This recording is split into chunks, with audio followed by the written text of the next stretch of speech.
That is really annoying. Today, on my teeny tiny little automotive channel, I'm gonna fix that, hopefully, and replace my stereo. I've been wanting to do those two things on this car for a very long time and just hasn't been in the cards.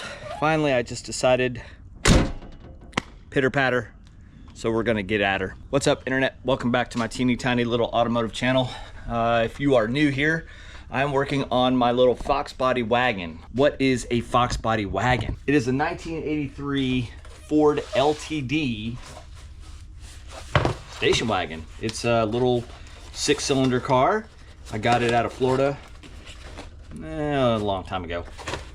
And it's basically a Foxbody Mustang. It's built on the same platform, and a lot of the Foxbody stuff swaps over. If you haven't seen my channel before, this is my 83 Ford LTD, and it is literally a Foxbody just in station wagon form. I've done my 5-lug conversion using the SN95 brakes up front. I think I used the 99 to 04 in the rear, but I've got an SVO rear end with 373 gears. I did go ahead and swap out the axles for stock Foxbody axles. Really, this car is pretty much all set up. The only thing I have not done yet is swap the 200 inline 6. I'm back and forth and on the fence of what I want to swap into this car. I'm in no real rush, but I do really like driving this car. And the thing that drives me nuts about it is that stupid window clanking every time I roll it down. So here are the parts that I need to fix that. These are the felt channels. I'm not really sure exactly what you call them, but this is what's going to go inside that track. 2 of these on each window, and it'll tighten that up and seal it. And then while I'm in there, I picked up this little doodad. It is not the most expensive stereo in the world, and I don't care. I've actually used this before in a Gen 1 Ford Lightning and really liked it.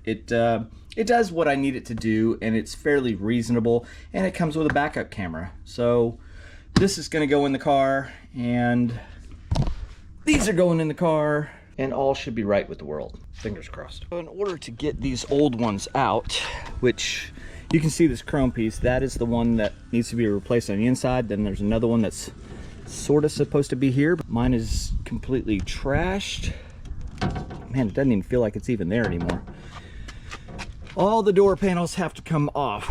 I've never had the door panels off this car before, so I'm gonna figure this out as we go. I don't think anyone has ever been inside this door panel in 42, 43 years. Look at this. Nowadays on cars, they're clear plastic, but this is how they used to roll in 83, I guess. Voila. All right, so I need to get this piece right here, needs to come off of this panel, and they sent new staples that I have to put in there, and they bend the 2 tabs over, and that's what holds that piece on.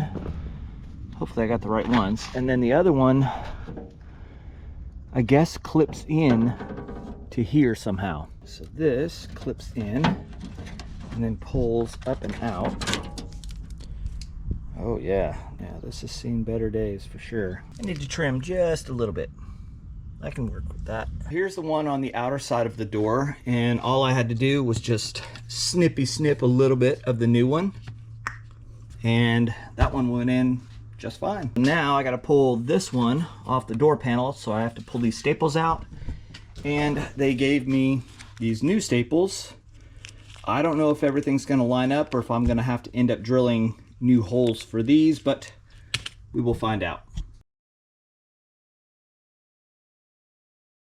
Well, that sucked. I only made myself bleed a little bit, but getting these staples out absolutely sucked. I'm assuming that these staples are way better quality from way back when than the ones that I'm about to replace them with, just because everything's so cheap these days.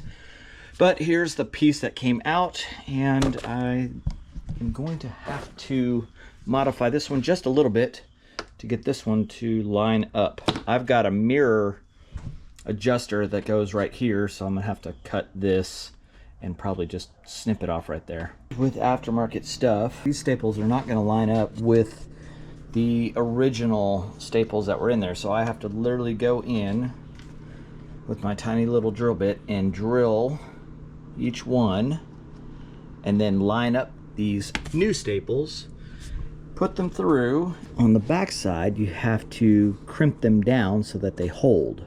I haven't figured out the best way to do that yet, but I'm gonna go ahead and start these other ones in here. I just wanted to get one in here so it would hold this piece in place. Then I can line everything up and get it drilled. Okay, this is the driver's side, and I've got this one secured. So it took 4 staples. It's a little awkward trying to get these things bent on the back side there, but I ended up just grabbing this hoodus and getting it in there and squeezing it, and it worked, along with a pair of needle nose and a little bit of cussing. I had to end up taking this piece of the door panel off, which is fine because it gave me an opportunity to clean the felt that I couldn't get to when it's installed. I've just got to screw it on here and then put the door panel back in, and that's 1 down, 3 to go.